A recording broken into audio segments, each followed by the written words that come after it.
Thanks for choosing our decal. Let's go over how to apply it so it looks great and lasts long. Before applying, flip the sticker over and firmly press it with a card. This helps the transfer tape grip the vinyl properly. Now slowly peel the clear transfer tape away from the backing paper. The vinyl design should stick to the tape. If any part stays behind, press it down again and try peeling slowly. Before placing your sticker, use the included alcohol prep pad to clean the surface. This removes dust and oils for the best adhesion. Let it dry completely.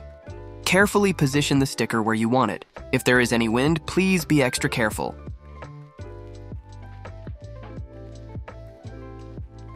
Lightly place it down first, then use your card to firmly press it onto the surface. For the best results, focus on pressing out air bubbles, specifically around small details in the design. Taking your time on this makes the next step go smoothly. Now the final step. Slowly peel back the transfer tape at an angle.